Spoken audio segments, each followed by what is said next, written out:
이었습니다. KBS 제일라디오 10시 뉴스를 마치겠습니다. KBS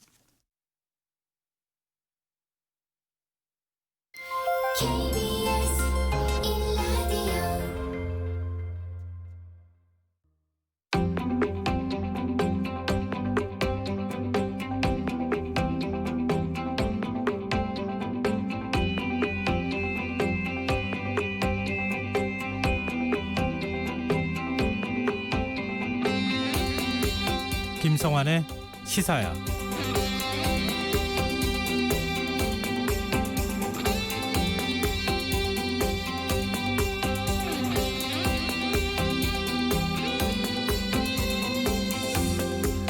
이딴 대책에도 불구하고 부동산 시장이 안정되지 않으면서 문재인 대통령이 오늘 김현미 국토교통부 장관을 불러 긴급 보고를 받았습니다. 문 대통령은 반드시 집값을 잡겠다는 의지로 언제든지 추가 대책을 만들라고 지시했다고 하는데요. 부동산은 심리에 기반해 움직이는 만큼 사회 지도층의 역할도 중요하지 않을까 하는 생각이 듭니다. 실제로 국회의원 10명 중 3명이 다주택자이고 또 여러 채의 주택을 보유한 청와대 참모들이 정부의 권고에도 불구하고 주택을 처분하지 않았다는 이야기는 집값이 오를 것이란 믿음에 불을 지필 수밖에 없겠죠. 어쩌면 부동산 가격 상승은 노동의 가치와 뗄려야 뗄 수 없는 연관성이 있다는 생각도 듭니다. 열심히 벌어도 집 한 채 사기 힘들다는 상실감, 부동산이 노동의 가치보다 더 많은 돈을 벌게 한다는 확신이 부동산 대책의 신뢰를 낮추는 걸 텐데요. 과연 대책이 없는 것인지 대책을 알면서 시행하지 않는 것인지 냉철히 돌아봤으면 합니다. 시사평론가 김성환입니다. 문재인 대통령의 지지율이 50%대 아래로 떨어진 것으로 나타났는데요. 잠시 뉴스에서 자세한 소식 살펴보겠습니다. 검은 유착 의혹 사건과 관련해 추미애 법무부 장관이 윤석열 검찰총장에 대해 수사 지휘권을 발동했습니다. 통합당은 추 장관에 대한 탄핵 소추를 추진하겠다고 하는데요. 더 깊이 있게 들여다보는 인터뷰 시간에는 국회 법제사법위원인 민주당 박주민 의원과 전화 연결해 자세한 이야기 나눠보겠습니다. 김성환의 시사는 청취자 여러분의 참여를 기다립니다. 오늘 방송 내용과 관련해 의견이 있으신 분들은 문자 보내주십시오. 당첨된 분들께는 모바일 상품권 보내드릴 텐데요. 참여하실 번호는 샵9730이고요. 짧은 문자는 50원, 긴 문자는 100원의 이용료가 부과됩니다. 콩 게시판을 통해서도 무료로 참여하실 수 있고요. KBS 라디오 유튜브 채널을 통해서도 실시간으로 시청 참여하실 수 있습니다. KBS 라디오 김성환의 시사야. 그럼 지금 시작하겠습니다.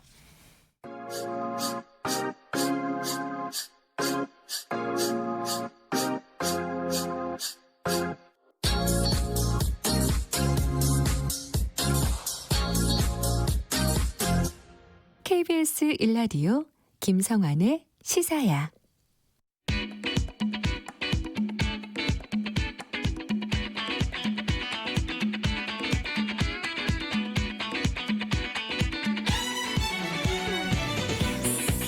오늘 놓쳤던 뉴스 꼼꼼히 정리해드리는 뉴스야 시간입니다.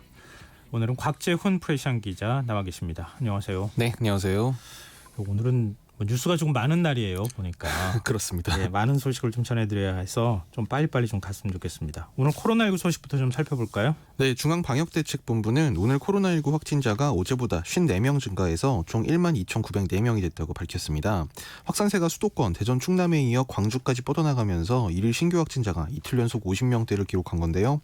이 신규 확진자 54명을 좀 나눠서 보면 지역 감염이 44명, 해외에서 유발된 감염이 10명이었는데 지역 44명은 다시 광주가 22명으로 절반을 차지했고 서울 13명, 경기도 5명 등이었습니다.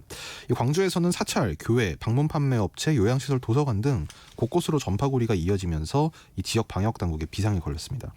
광주 지역 상황이 구체적으로 어떤 건가요? 지금 어제도 한 차례 전해드린 걸로 아는데 이 사회적 거리두기 단계를 한 단계 격상해서 2단계 조치를 오늘부터 시행을 했습니다. 이 특정 지역에서 대응 체계가 공식 격상된 건 이번이 처음인데요.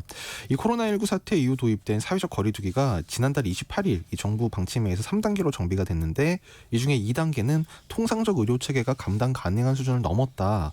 그 수준을 넘어서 지역사회에서 코로나19가 지속 확산하는 단계 단계를 얘기하는 겁니다.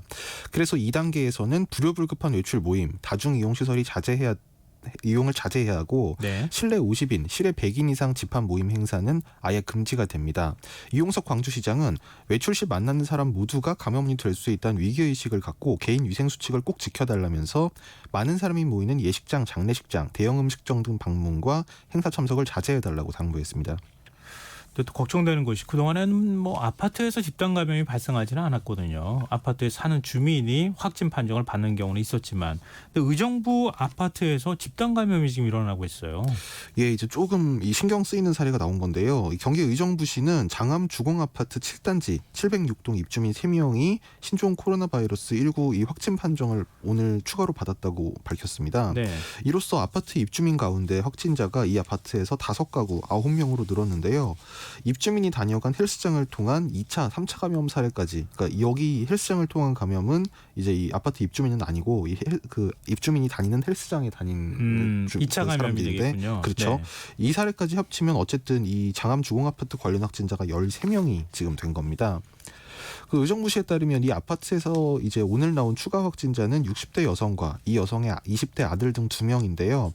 앞서 이 아파트에서는 지난달 24일 구팡 이천 덕평물류센터 직원과 고1 아들에 이어서 이 같은 달 28일과 29일 이 각각 거주민들이 잇따라 6명이 감염되면서 지금 그 아파트 집단 감염 사례가 최초로 나온 게 아니냐 이제 이런 지적이 나왔습니다. 근데 문제는 감염 경로가 아직 확인되지 않고 있다는 건데요. 이분들은 지금 아파트 밖에서 동선이 겹치는 경우가 없고 네. 뭐 왕래가 서로 있는 경우도 아니고요. 때문에 일부에서는 승강기가 감염 경로가 된 게 아니냐 이런 추정이 나오지만 현재까지는 이 승강기 안에서 바이러스가 검출되지 않아서 이 감염 경로가 지목되지 않고 명확하게 해명이 되지 않고 있습니다. 요즘에 뭐 엘리베이터 타면 뭐라고 해야 되죠? 그 살균 처리가 된다고 해야 되나요? 바이러스를 사멸시키는 이 C2G 같은 거를 붙여놓은 경우를 많이 보게 되는데 네. 그것도 사실 믿을 거는 못 된다 이런 얘기도 하더라고요. 그러니까 엘리베이터를 탈 때도 사실은 좀 조심할 필요는 있다. 뭐 물론 확실하게 감염 경로라고 아직 확정적으로 얘기할 수는 없지만 그렇죠. 제가 조심 한금 필름이군요. 조심해서 조심해서 나쁠 건 없으니까요. 그리고 네. 뭐 그 누르면서 손에서 묻는 거는 이제 손을 입이랑 코로 가져가지 않는 게 중요한 건데 엘리베이터 같은 경우는 밀폐된 공간이기 때문에 이를테면 거기서 누가 마스크를 쓰지 않고 기침이나 재채기를 한다든가 네, 그러면 그렇죠. 그 공간에 이 비말이 남아 있게 되니까 이제 그런 점은 주의해야 되겠습니다. 한금 필름이 바이러스가 생존하는 기간을 좀 단축시켜 줄 수는 있겠지만 바로 뭐 닫는다고 해서 바이러스가 사멸되는 건 아니니까요. 너무 또 이렇게 믿으면 안 되겠습니다. 그리고 대전지역 초등학교에서 또 지금 이제 학생 간 전파가 일어나는 것 아니냐 이런 우려가 나오고 있는데 교내 감염 가능성 이거 어떻게 봐야 되는 거예요? 예, 권준혁 방역대책본부 부본부장은 오늘 브리핑에서 조사가 진행 중이지만 일단 가능성이 매우 높은 상황이라고 언급해서 눈길을 끌었습니다. 이 방대본 관계자에 따르면 현재 역학조사 상황으로 보면 한 명은 교내 감염 가능성이 높고 다른 한 명은 학교가 아닌 교외 감염 가능성이 높은 걸로 보고 있다고 하는데요. 이 방역당국과 대전시 등에 따르면 지난달 29일 이 천동초등학교 5학년 학생이 코로나19에 감염된 걸로 확인된 뒤에 다음 날 같은 학년 학생 2명이 양성 판정을 받았습니다. 그래서 감염 경로가 어떻게 된 것이냐 지금 조사를 해보니까 이 추가 감염자 2명 가운데 한 명은 첫 번째 확진자와 같은 반 학생이어서 그러니까 이 학생 같은 경우에는 이제 교내 감염이 의심이 된다는 거고요. 네. 나머지 한 명은 다른 반 학생이라서 이제 교내에서는 이제 동선이 겹치지 않았고 이 2명은 뭐 같은 학원에 같은 체육관을 다니면서 접촉을 했는데 서로 집에 놀러 가는 등 평소에도 가깝게 지내서 접촉할 기회가 많았다. 그래서 학교가 아니라 뭐 이를테면 체육관이라든지 뭐 집이라든지 학교 밖에서 만나서 놀면서 감염이 된 게 아니냐 뭐 이렇게 추측이 되고 있습니다. 근데 지금 가장 걱정하셨던 분들은 뭐 학부모들도 마찬가지지만 교내 감염이 일어나면은 정말 급속도로 확산이 될 가능성이 있는 거 아닙니까? 네. 뭐 집단 감염이 대규모로 일어날 가능성이 있기 때문에 그동안에 굉장히 좀 예의주시했던 부분인데 일단 교내에서 감염됐을 가능성도 배제하기는 어렵다. 근데 이 부분은 앞으로 좀 주목을 좀 해봐야 될 것 같습니다. 자, 화제를 좀 바꿔볼까요? 추미애 법무부 장관이 검언유착 의혹 사건과 관련해 또 한 번 이 수사주의권을 발동했어요. 사실 추 장관은 처음으로 발동한 것이긴 하지만 네. 과거의 사례가 한 차례 있기는 하고요. 그렇죠. 건국 이후 또 한 차례 두 예. 번째 발동이 된 거죠. 이제 윤석열 검찰총장이 전문 수사 자문단 소집을 결정한 것을 중단하라 이렇게 지시를 한 건데 이 그동안의 사건이 어떻게 진행됐는지 먼저 청취자분들의 이해를 돕기 위해서 좀 정리를 해주세요. 이게 사건이 좀 뭐랄까요? 상당히 좀 길고 이게 전개 과정도 길고 복잡해서 네. 이 설명을 사실 드려도 뭐 이게 좀 그래도 복잡하게 여기시는 분들이 있겠지만 한번 최대한 노력을 해보겠습니다. 예. 일단 지난 3월 31일에 이 사건이 처음 시작이 된 거는요. MBC 텔레비전 방송에서 채널 A의 이모 기자가 이철 전 밸류 인베스트먼트 코리아 대표, 그러니까 그 신라젠이라는 제약회사 이 연구원사죠. 네. 이철 대표라는 사람에게 현직 검사와 내가 친하다 이런 친분 관계를 언급하면서 유시민 노무현재단 이사장의 비위에 대한 진술을 강요했다 이런 내용의 검언유착 의혹 보도가 처음으로 나왔습니다. 네. 이후에 일주일 정도 지난 후에 4월 6일에 이제 민주언론시민연합이라는 시민단체가 여기에 따라서 이 채널 A의 이 검언유착 의혹을 이 실정법 위반이 아니냐면서 서울중앙지검에 고발을 해서 4월 13일에 중앙지검이 이 수사를 착수해서 시작을 하게 되는데요. 이 관련된 검사, 현직 검사라는 사람이 이제 윤석열 검찰총장의 측근인 한동훈 검사인 걸로 알려지면서 이게 과연 대검의 수사 지휘를 하는 게 적합하냐 공정하겠느냐 이런 의혹이 나와서 지난 6월 4일에 윤석열 검찰총장이 공문을 보내서 검언유착 관련 지시는 총장이 하지 않고 대검찰청 부장회의의 판단을 일임하겠다 이런 입장을 밝혔었습니다. 그런데 이제 6월 14일에 채널A 기자, 그러니까 피의자 측에서 현재 수사팀의 결론을 신뢰하기 어렵다면서 대검찰청에 전문수사자문단 소집 요청 진정서를 냈는데요. 네. 이 관련해서 6월 19일에 그러니까 5일 후죠. 그 대검찰청 부장회의가 열렸는데 여기에 대해서는 이 회의에서는 부정적인 의견이 좀 다수였고 결론 없이 산회한 걸로 나타났는데 이튿날에 이제 윤석열 총장이 이제 검언유착 의혹 관련해서 수사자문단을 소집하는 이제 결정을 한 것으로 알려지면서 네. 이제 그때부터 이제 검찰 내부에서 그러니까 대검 부장들과 윤석열 총장 간에 그리고 또 이 추미애 법무부 장관과 이 윤석열 총장 간에 이제 갈등이 계속 이어졌고 그게 지금까지 갈등이 계속 진행되어 오다가 결국 이제 오늘 추미애 장관이 이 전문수사자문단 이 전문수사자문단을 소집하지 말아라 이런 취지의 수사 지시를 하게 된 겁니다. 그러니까 윤석열 검찰총장의 최측근이 연관된 사건이었고 그렇기에 수사팀이 수사를 하는 데 있어서 공정성에 관한 문제가 제기가 돼서 대검의 차 부장들이 모인 수사협의체라고 하는 기구에서 논의해서 거기서 결정을 하라 이렇게 했는데 그 진정이라고 하는 걸 받아들이면서 윤석열 검찰총장이 그 당초의 약속과 달리 자신이 전문수사 자문단을 꾸리는 이런 과정이 있었다. 그래서 수사의 공정성에 관한 문제 그리고 측근 보호하기 아니냐 뭐 이런 이제 비판적인 목소리가 나왔던 게 사실인데요. 근데 뭐 팩트 체크를 몇 가지 해보자면은 지금 그 추 장관이 수사 지휘권을 발동했다 이런 표현을 쓰고 있는데 이 법 조항에 수사 지휘권 조항이 있습니까? 그러니까 지금 검찰청법에 보면 구체적인 사안에 대해서 검찰총장을 지휘한다 이렇게 돼 있잖아요. 네. 그러니까 그 부분에 대해서 추 장관이 수사 지휘권을 발동했다 이렇게 표현해도 괜찮은 건가요? 네, 그 법에 따라서 수사 지휘권을 발동한 거를 뭐 추 장관도 이제 명확하게 하고 있고요. 네. 그 배경은 이제 검찰총장의 최측근으로 알려진 검사장이 수사 대상이므로 검찰총장의 수사 지휘와 관련해 공정성에 의문이 제기하지 않도록 합리적이고 투명한 절차에 따라 의사결정이 이뤄져야 할 것이다. 이것이 이 추 장관이 밝힌 수사 지휘의 배경입니다. 그래서 공정하고 엄정한 수사 보장을 위해 서울중앙지검 수사팀이 대검 등 상급자 지휘 감독을 받지 않고 독립적으로 수사한 후 수사 결과만을 검찰총장에게 보고하라. 다시 말해서 윤석열 총장은 이 사건 수사에서 아예 손을 떼라. 이렇게 지시를 했습니다. 근데 지금 법무부 장관이 수사 지휘권을 발동한 게 첫 사례가 2005년이었나요? 네, 맞습니다. 예.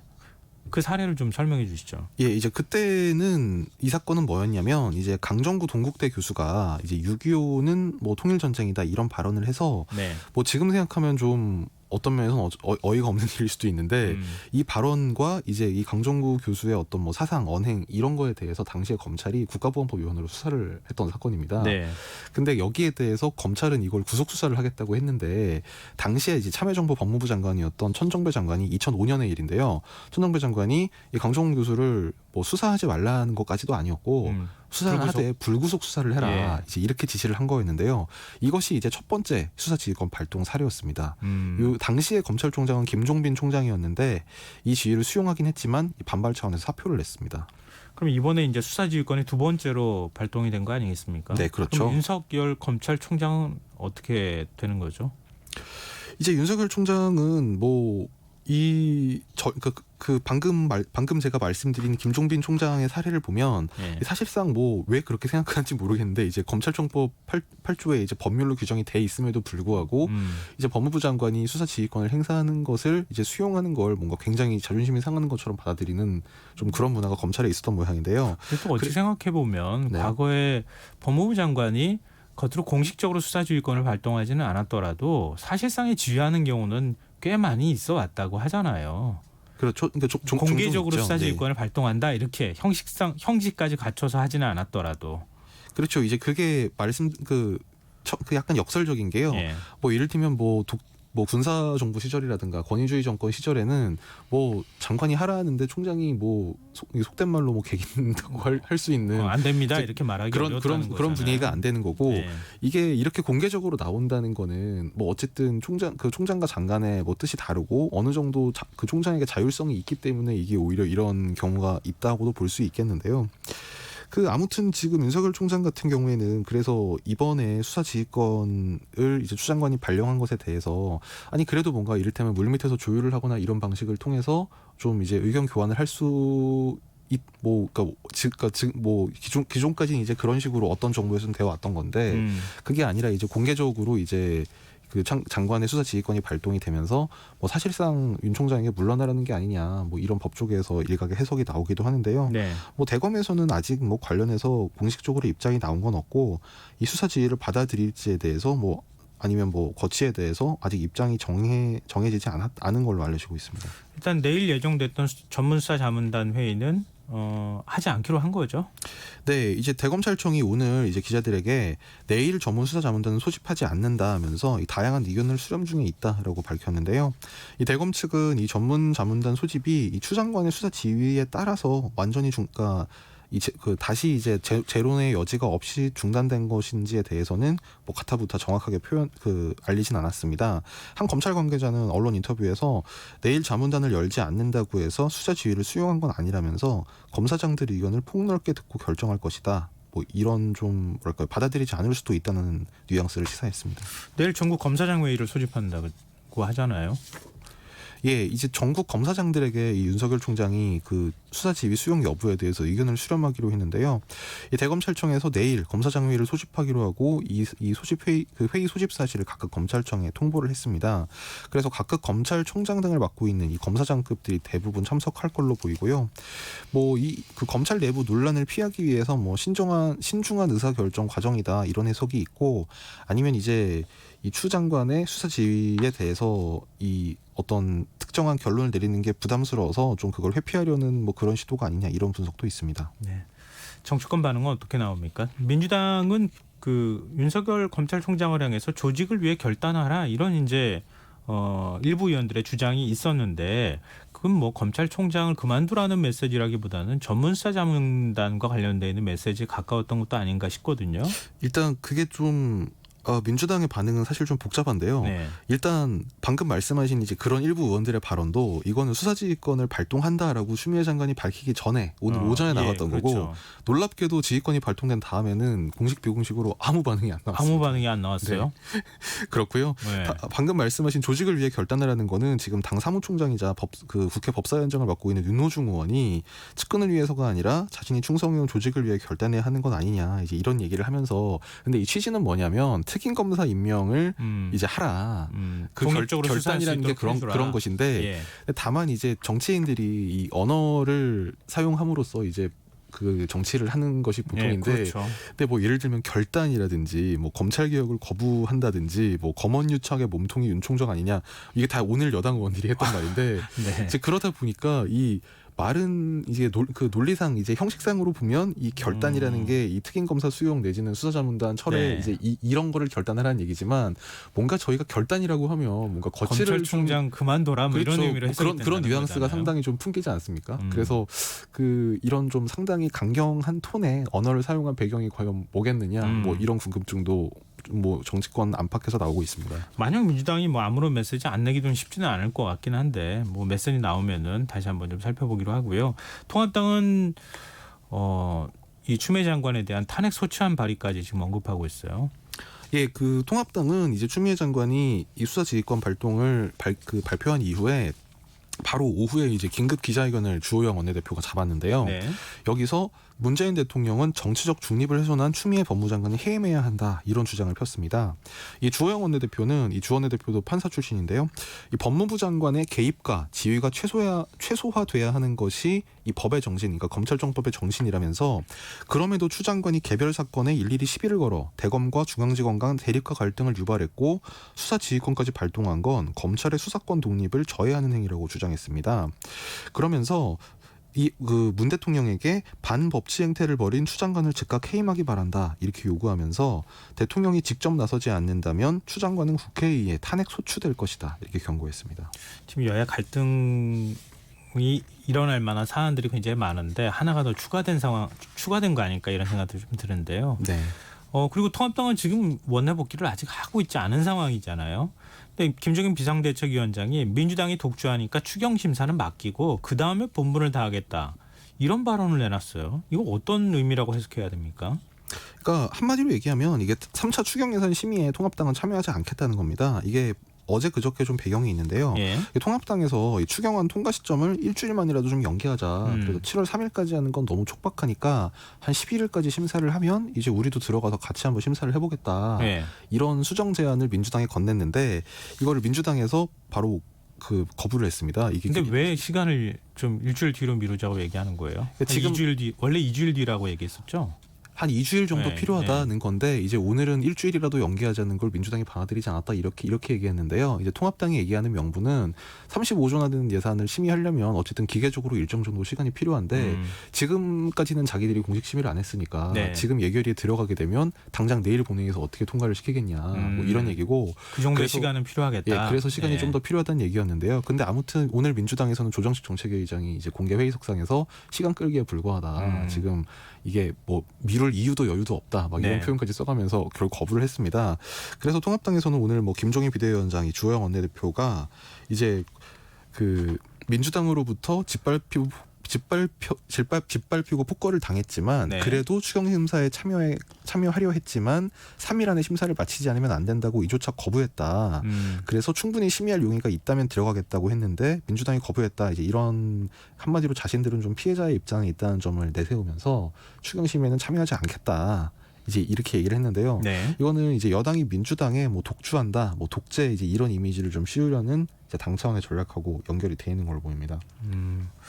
지금 앞뒤가 이렇게 뭐 양날의 칼이라고 이렇게 얘기하잖아요. 동전의 앞뒷면이라고도 표현하기도 하고 예산 심의에 더 적극적으로 참여해서 아니 심의하는데 시간 더 걸리니까 조금 더 시간을 연장합시다 이렇게 해도 되는 것인데 시간을 더 주면 들어가서 심의하겠다 이렇게 하는 거하고 앞뒷면이 거의 비슷한 얘기를 지금 하고 있는 거 아닌가 이런 생각도 좀 듭니다.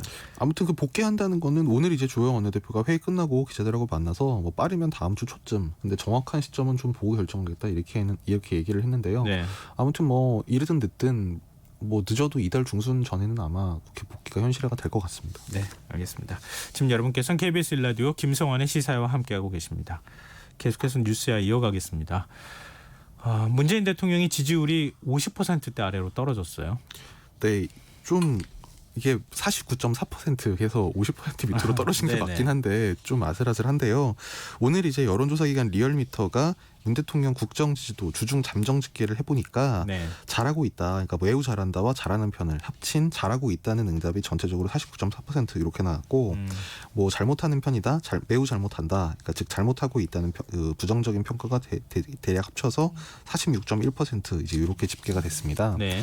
이 부정 평가는 지난 3월 이후 이 가장 높은 수치를 기록을 한 거고요. 긍정 평가와 부정 평가 간의 차이가 3.3% 포인트 이제 오차범위 안으로 들어갔습니다. 긍정하고 부정 평가가 거의 비슷한 수준이다. 네네. 이렇게 볼 수 있겠는데 네. 이번 조사 개요도 좀 설명을 해주시죠. 네. 이번 조사는 이제 리얼미터가 TBS 의뢰로 이 지난달 29일부터 1일까지 4일간 이 전국 18세 이상 유권자 1,507명을 대상으로 진행했고요. 응답률은 3.9%, 표본 오차는 95% 신뢰 수준에서 플러스 마이너스 2.5%포인트입니다. 이 조사 관련 이 집계 방식이라든가 네. 아니면 상세 설문지 내용 등 조사 관련 상세 사항은 중앙선거관리위원회 홈페이지를 참조하시면 됩니다. 네. 근데 지지율이 지금 긍정 평가와 부정 평가가 또 언론이 그런 표현 또 자주 쓰잖아요. 데드 크로스라고 이렇게 얘기하면서 부정평가가 긍정평가를 앞질렀다 이렇게 하면서 또 거기에 의미를 부여하기도 하는데 네. 지금 거의 비슷하게 맞붙어 있는 상황이다 이런 건데 얼마 전까지만 해도 상당히 지지율이 많이 올라가지 않았습니까? 지지율이 이렇게 떨어진 원인은 어떻게 분석이 됐습니까?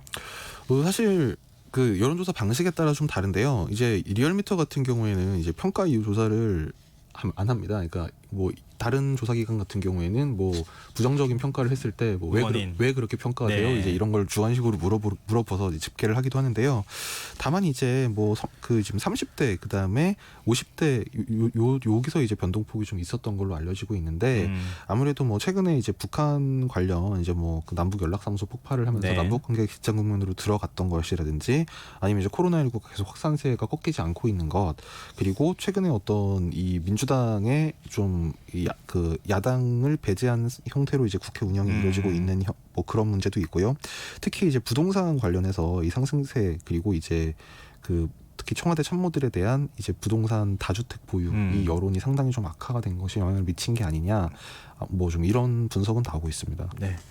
정당 지지율은 어떻게 나왔습니까?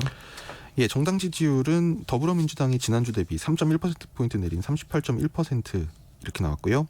미래통합당은 반대로 1.9%포인트 올라서 30.0% 이렇게 나왔습니다. 이게 이 3월 3주차 이후에 계속 두 자릿수로 벌어졌던 격차가 15주 만에 한 자릿수로 좁혀진 것도 약간 눈길을 끄는데요. 네. 뭐 이어서 이제 열린민주당이 5.4%, 정의당이 5.2%, 그리고 국민의당이 2.7% 이렇게 나왔습니다. 이 조사 기호는 아까 이 대통령 그 국정지지도 조사와 동일합니다. 네. 민주당으로서는 상당히 좀 부담스러울 수밖에 없겠는데요. 지금 민주당의 지지율은 좀 떨어지고 통합당의 지지율이 좀 올라가는 상황이 나타나면서 지금 이렇게 하다 보면 민주당 지지율하고 통합당 지지율이 역전이 될 수도 있는 거 아닙니까? 뭐 추세로 보면은 네. 이제 그럴 수도 있겠습니다만 글쎄요 뭐 어쨌든 이게 지금까지 뭐 지난 정부 때도 그랬고 이제 어쨌든 여당 지지율을 야당 지지율이 앞서는 게 거의 이제 정권 후반 뭐 한 4년 차 정도에 가서 이제 주로 있었던 일이어서 네. 뭐 아직까지는 좀 더 두고 봐야 되지 않겠냐 뭐 이렇게 생각이 됩니다. 그래도 민주당 지지율이 정당 지지율이 그동안에 40%대를 기록한 적들이 꾸준히 이제 있었는데 30%대로 내려가고 통합당의 지지율이 올라오고 있다고 하는 것은 좀 긴장을 해야 될 필요는 분명히 있어 보이긴 합니다. 그리고 여론조사는 좀 여기까지 하고요. 네. 오늘 오후 4시였었죠. 문재인 대통령이 김현미 국토부 장관으로부터 부동산 대책과 관련한 긴급 보고를 받는다는 소식이 전해졌어요. 좀 이 자리에서 어떤 얘기가 나왔습니까? 네, 이제 그 문재인 대통령이 김현미 국토교통부 장관을 오늘 예정이 없었는데 긴급하게 청와대로 불러서 이제 보고를 받고 지시를 한 4가지 정도 사항을 내렸습니다. 네. 크게 보면 이제 수요 측면, 그러니까 수요 억제 측면과 이제 공급 측면 이렇게 나눠볼 수 있겠는데 이 수요 측면에서는 다주택자 등 투기성 주택 보유자에 대해서 부담을 강화해라. 그래서 투기성 매입에 대해서는 규제해야 한다는 국민 공감대가 높다. 이렇게 문 대통령이 강조했다고 하고요. 네. 또 반드시 집값을 잡겠다는 의지가 중요하다. 보완책이 필요하면 주저하지 말고 언제든지 추가 대책을 만들라. 이렇게 얘기를 했습니다. 그러니까 이 투기성 다주택자 보유자에 대해서는 이제 말하자면 보유세를 올리라는 이제 시그널을 준 거고요. 이른바 종부세라고 불리는 그렇죠. 네. 그리고 집값을 잡겠다는 의지가 중요하니까 언제든지 추가 대책을 만들어라는 건 뭐 눈치 보지 말고 집값을 떨어뜨리기 위해서라면 뭐 뭐든지 해도 좋다. 이제 이렇게 주무장관에게 힘을 실어준 겁니다. 네. 그리고 공급 면에서는 청년이나 신혼부부 등 이제 생애 최초 구입자에 대해서 세금 부담을 좀 완화해주는 방안을 이제 검토하라는 지시가 나왔고요. 네. 그리고 이제 생애 최초 특별 공급 물량도 확대해라. 그리고 생애 최초 구입자들이 주택을 쉽게 공급받을 수 있는 방안도 강구해라. 이런 지시가 나왔습니다. 또 이제 이런 특별 공급을 제외한 일반 주택 공급도 늘리라는 이제 지시를 문 대통령이 했는데요. 문 대통령 강민석 청와대 대변인에 따르면 문 대통령은 오늘 공급 물량 확대를 당부했다고 하는데 그래서 내년 시행되는 3개 신도시 사전 청약 물량을 확대하는 방안을 강구하라. 이렇게 지시했다고 합니다. 문 대통령은 이와 관련해서 정부가 상당한 물량 공급을 했지만 그래도 부족하다는 인식이 있으니 발굴을 해서라도 추가로 공급 물량을 늘리라 이런 지시를 했다고 합니다. 저희 지금 부동산과 관련해서 부동산 대책에 대한 국민들의 좀 불만의 목소리가 청와대도 전달이 된 것 아닐까 이런 생각도 좀 들거든요. 그러니까 문 대통령이 이렇게 이례적으로 긴급 보고를 받은 배경을 어떻게 설명할 수 있을까요?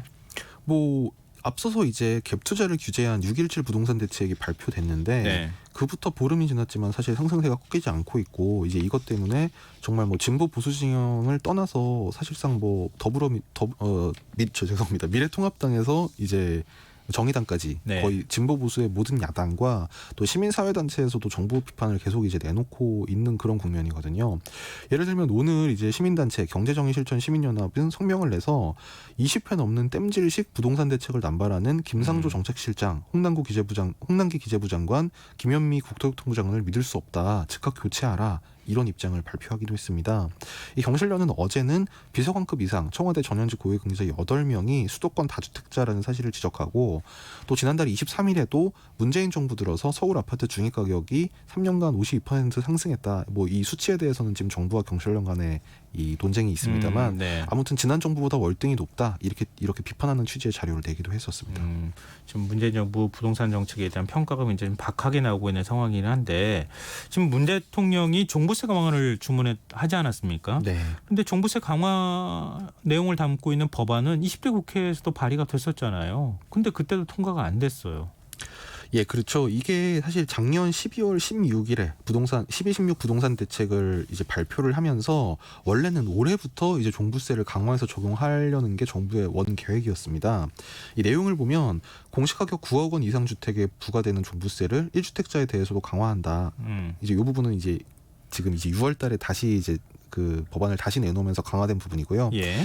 그리고 이제 그 조정 대상 지역의 2주택 보유자에 대한 종부세율을 기존보다 0.1에서 0.3%포인트 인상하고 또 이제 3주택 이상 다주택자 그리고 조정 대상 지역 2주택 보유자에 대한 세율은 0.2%에서 0.8%포인트 더 많이 높인다.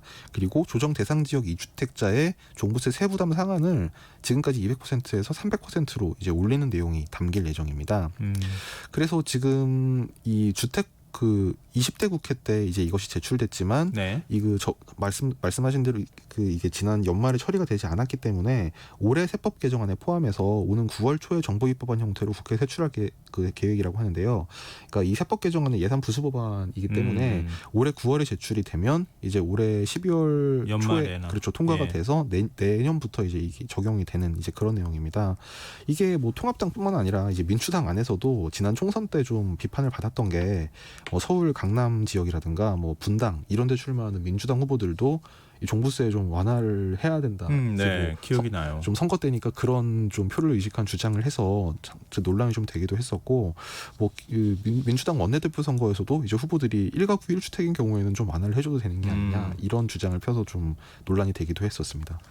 근데 이게 또 그런 움직임이 똘똘한 한 채 쪽으로 가는 거 아니냐 또 그렇게 얘기가 나오고 있어서 참 부동산 정책이 만들기가 쉽지가 않네요. 예, 그게 이제 그 부분이 이제 말하자면 1가구 1주택일 경우에는 종부세를 좀 완화하거나 면제를 해줘도 되는 게 아니냐. 이제 그런 이야기였는데 이제 제가 좀 아까 말씀드린 게 이제 정부가 이제 원래 작년에 냈던 거에서 올해 6월에 이제 다시 법안을 좀 손질하면서 공시가격 9억 원 이상 주택에 부과되는 종부세는 1주택자에 한해서 1주택자인 경우에도 강화를 하겠다. 이제 이 부분을 좀 손질을 했습니다. 그게 원래 보유세의 취지인 거잖아요. 그렇죠. 그러니까 갖고 있으니까 거기에 응당한 그 가격에 따른 세금을 내는 게 어쩌면 당연한 것이기도 한데 어쨌든 앞으로 국회 차원의 논의가 또 필요한 상황인데 통합당이 또 원 구성에 합의하고 또 국회 원내로 들어와야지 또 얘기가 가능한 거 아닌가 싶습니다. 그리고 노영민 대통령 비서실장이 참모들에 대해서 1주택을 제외하고 나머지는 처분하라 다시 한번 권고했어요. 예. 이게 한 6개월 만에 다시 또 얘기 나오는 거죠? 맞습니다. 노영민 실장이 지난해 12월 16일에 청와대 고위 참모진들에게 수도권 내 2채 이상 보유한 공직자들은 불가피한 사유가 없다면 이른 시일 내 6개월 내 매매해라 이렇게 권고를 했는데 이제 6개월이 이제 지난 6월 16일에 지났지 않습니까? 네. 그런데도 이제 일부 공직자들이 계속 이제 이 상황이 해소가 안 되니까 오늘 다시 지시가 아니라 강력하게 권고를 했다 이제 이런 표현을 썼는데요. 청와대 비서관급 이상의 대상으로 법적으로 처분이 불가능한 경우가 아니면 이달 중으로 1주택을 제외하고 나머지는 처분하라 이런 방안을 강력하게 권고했다는 겁니다. 그러면서 노영민 실장 또한 보유하고 있던 이 2개 주택 가운데 충북 청주요 소재 아파트를 처분하기로 이제 했다고 밝혔는데요. 예. 다만 이제 이 과정에서 이게 처음에 이제 노영민 실장이 서울 반포랑 그 원래 삼선 지역구였던 청주에 각각 한 채씩 집이 있는데 네. 처음에 이걸 반포라고 잘못 발표를 했다가 박 실장이 직접 얘기했어요? 아니면 아니요, 다른 사람이 얘기했어요? 강민석 청와대 대변인이 발표를 했는데 이제 그 과정에서 이거를 반포라고 잘못 발표를 했다가 나중에 반포가 아니고 청주입니다. 이제 이렇게 되면서 이게 마치 이 강남 사실은 그게 아닌데 착오인데 마치 강남은 좀 아까워서 뭐 청주를 대신 파는 것처럼 이제 이런 뉘앙스를 주면서 오늘 사실 대통령이 굉장히 작심하고 이 부동산 관련 메시지를 발표를 한 건데 그게 좀 취지가 흐려지지 않았나 좀 이런 안타까움 지적들이 나왔습니다. 이럴 때는 실수라도 하면 안 되는 거죠, 사실은. 그렇죠. 네, 오늘 뉴스에 여기까지 하겠습니다. 지금까지 곽재훈 프레시안 기자였습니다. 고맙습니다. 감사합니다.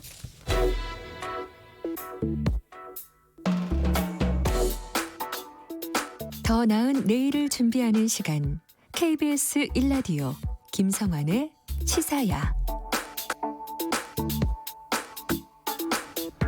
이른바 검언유착 의혹을 둘러싸고 법무부와 검찰뿐만 아니라 정치권의 긴장도 높아지고 있는데요.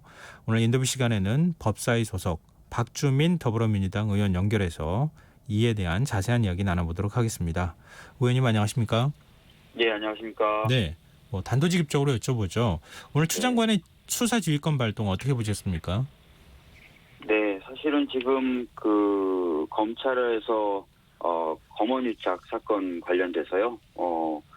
대검 부장회의 소집했다가 또 수사 전문 자문단 소집했다가 하는 등 여러 가지 지금 논란이 있어요. 네. 그리고 수사팀과도 충돌이 있고 또 아까 말씀드렸던 부장회의 소집이라든지 전문 수사 자문단 소집 과정에 절차를 위반한 것 아니냐라는 논란도 있고요. 그러다 네. 보니까 법무부 장관으로서는 이런 논란도 좀 종식시키고 또 앞으로 진행될 수사도 좀 더 신뢰성 있게 진행되도록 하기 위해서 어쩔 수 없는 선택이었다 이렇게 보고 있습니다.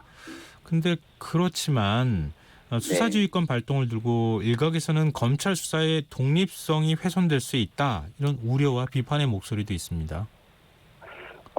잘 아시겠지만 오히려 지금 수사팀에서 먼저 특임 검사에 준하는 독립성을 보장해달라고 대검에 건의하지 않았습니까? 네. 근데 사실상 이제 그런 것들이 계속 무시당하고 있는 상황이죠.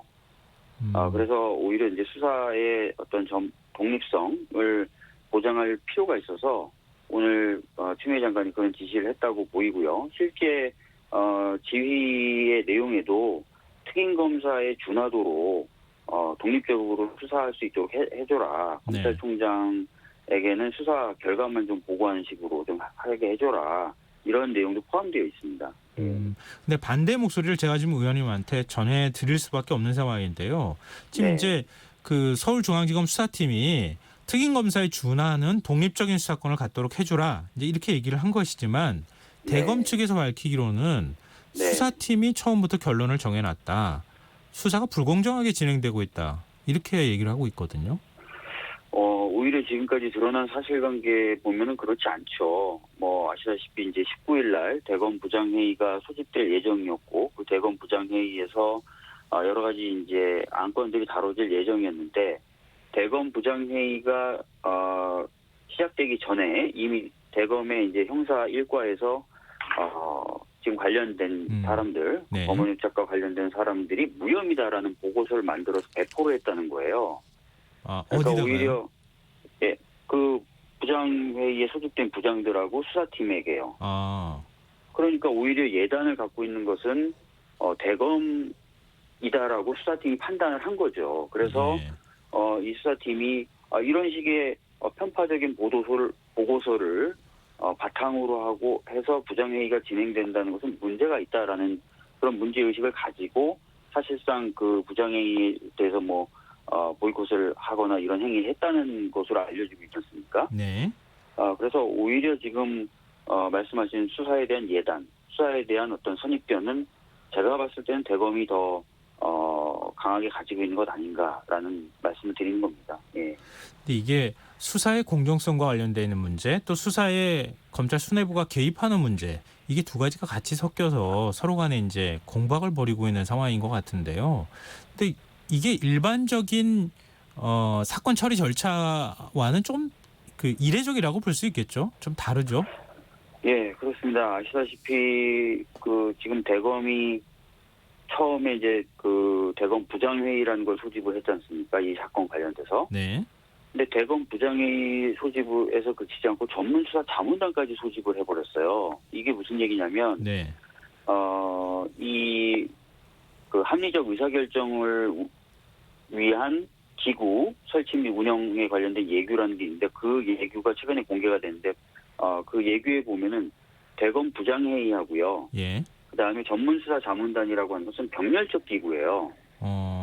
둘 다 비슷한 기능을 하는 겁니다. 그래서 선택적으로 하는 것처럼 규정이 돼 있어요. 네. 근데 처음에 부장회의를 소집했는데 이 부장들이 여러 가지 이제 이유로 문제 제기를 자꾸 하니까 마치 그런 문제 제기를 피하는 것처럼 보이는 네. 전문수사 자문단이라는 것을 또 소집을 하게 되는 그런 모양새가 지금 돼가고 있는 거예요. 예.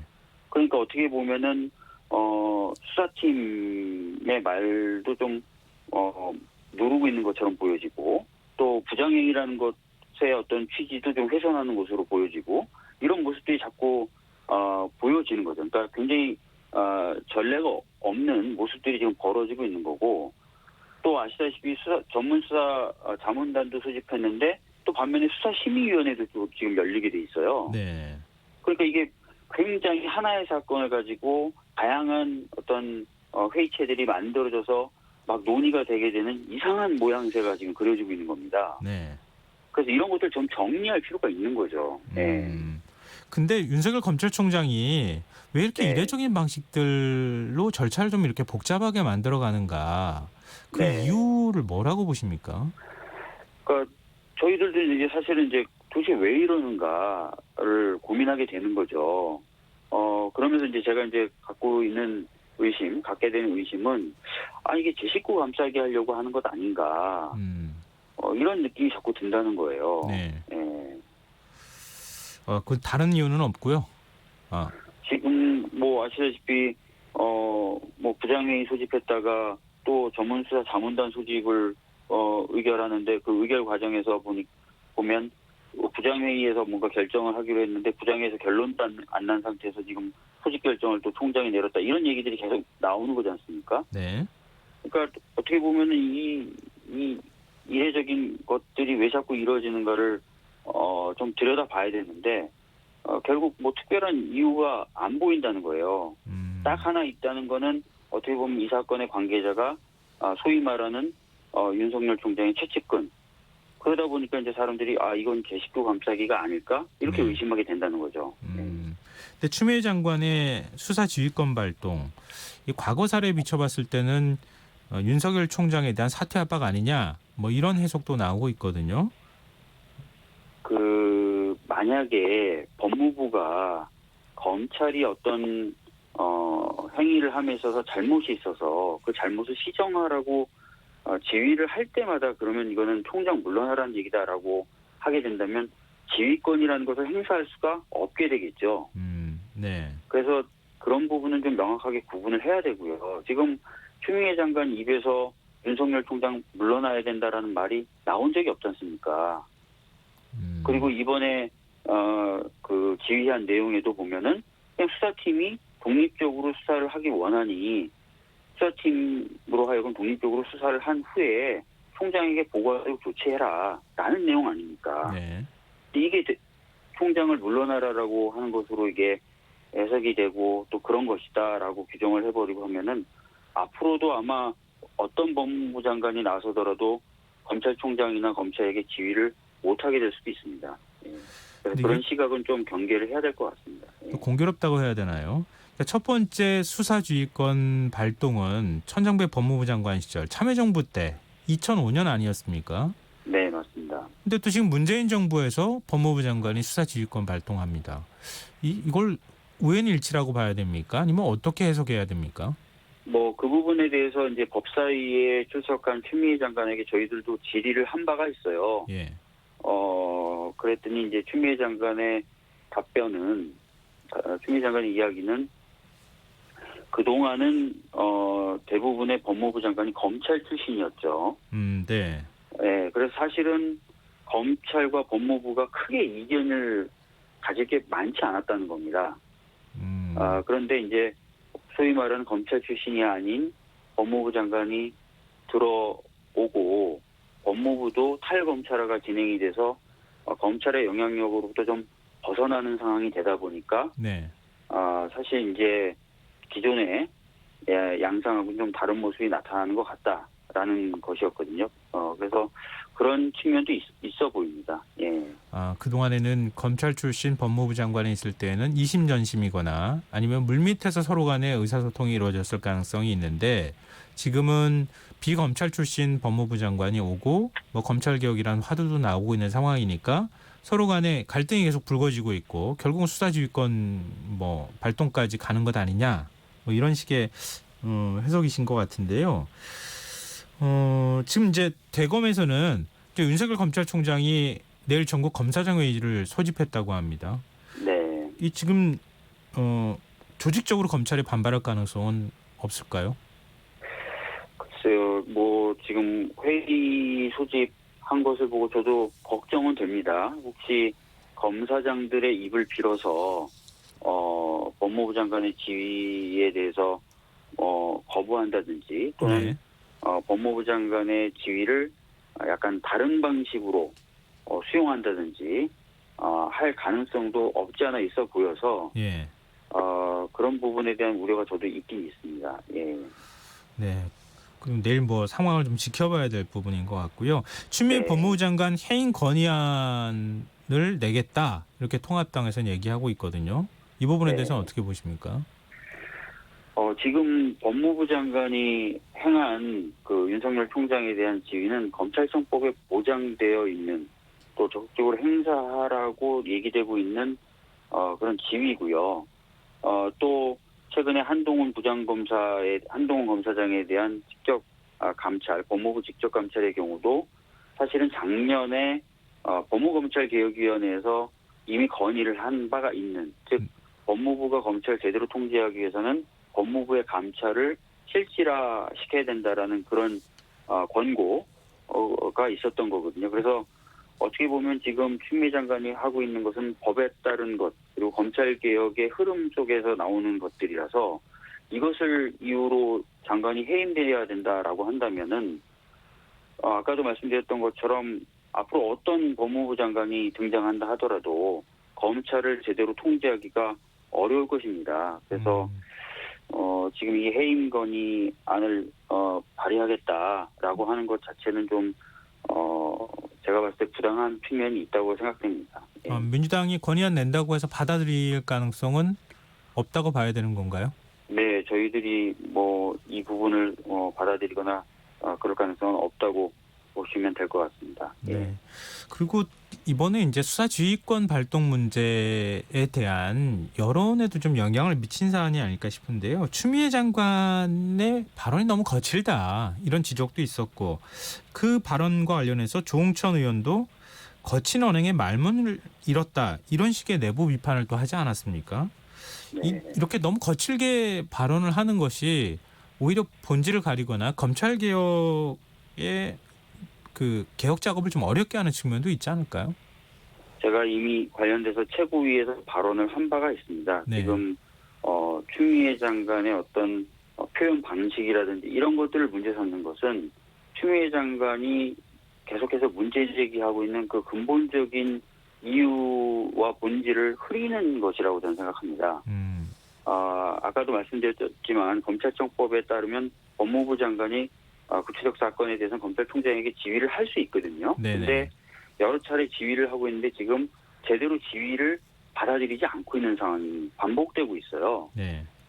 이런 상황에 대해서 지속적으로 문제 제기를 하고 있는 바로 이게 좀 비정상적이고 문제 있는 상황인데 여기에 좀 집중을 해서 이번 상황을 좀 봐주셨으면 좋겠습니다. 근데 그렇다 하더라도 겉으로 드러나는 표면적으로 드러나는 부분들은 이제 그렇게 비춰지는 측면이 좀 있다고 하는 점인데요. 이렇게 법무부하고 검찰이 자꾸 갈등하게 되면 문재인 대통령 국정운영에도 상당히 부담이 되는 거 아닌가요? 이 상황을 법무부와 검찰이 갈등한다라고 보시는 분들이 많습니다. 그리고 실제로 언론들도 그런 식으로 보도를 많이 하는데요. 네. 정확히 얘기하면 이건 갈등이 아니라 법무부 장관의 지위에 검찰이 불복하고 있는 상황이라고 보시는 게 맞을 것 같습니다. 그래서 이 상황에 대해서 좀 면밀히 좀 보실 필요가 있을 것 같고요. 네. 뭐 내일이나 뭐 아니면 주말 사이에 좀 가닥이 잡히지 않을까 이렇게 생각을 합니다. 내일 뭐 검사장 회의도 소집됐다니까 한번 봐야죠. 네. 이게 문재인 대통령이 최근 반부패 개혁 회의에서 공수처 출범에 대한 언급을 또 했거든요. 네. 지금 공수처를 통합당 협조 없이 7월 내에 출범시킬 수 있습니까? 지금 공수처법에 따르면 그 공수처장 후보 추천위원회가 만들어져야 되고, 그리고 그 후보 추천위원회를 만들 때 7명 중에 2명이 야당이 추천하도록 되어 있습니다. 네. 그러다 보니까 야당이 협조를 해주지 않으면 공수처장 후보를 추천할 수가 없겠지요. 네. 그렇기 때문에 현재 상황이 계속 지속이 된다면은 7월에 공수처가 출범하는 것은 어려워질 가능성이 있습니다. 네. 공수처법을 바꿔야 된다 이렇게 얘기도 나오던데요. 지금 저희들이 뭐 공수처법을 바꿔야 된다라고 생각하고 있거나 또는 바꿀 계획을 가지고 있거나 그렇지는 않습니다. 저희들은 이 문제는 정치적 쟁점이 아니라 법을 실효적으로 만드는, 법이 제대로 집행되게 만드는 것이라는 측면에서 야당에게 적극적으로 협조에 나설 것을 뭐 협상도 하고 압박도 하고 이렇게 할 예정입니다. 네. 알겠습니다. 앞으로 뭐 말씀하셨던 것처럼 검찰의 대응이나 이런 것들 좀 지켜보면서 또 이 상황이 어떻게 전개될지 모르니까요. 거기에 따라서 저희가 또 인터뷰 부탁드리면 좀 인터뷰 좀 응해 주십시오. 오늘 늦은 시간까지 예. 인터뷰해 주셔서 고맙습니다. 예, 감사합니다. 예, 지금까지 박주민 민주당 의원과 얘기 나눠봤습니다. 김성환의 시사야 1부 순서는 여기서 마무리하겠습니다. 1부 끝곡으로 수잔 보일의 Both Side Now 들으시고요. 전 11시 정각 2부에 다시 오겠습니다.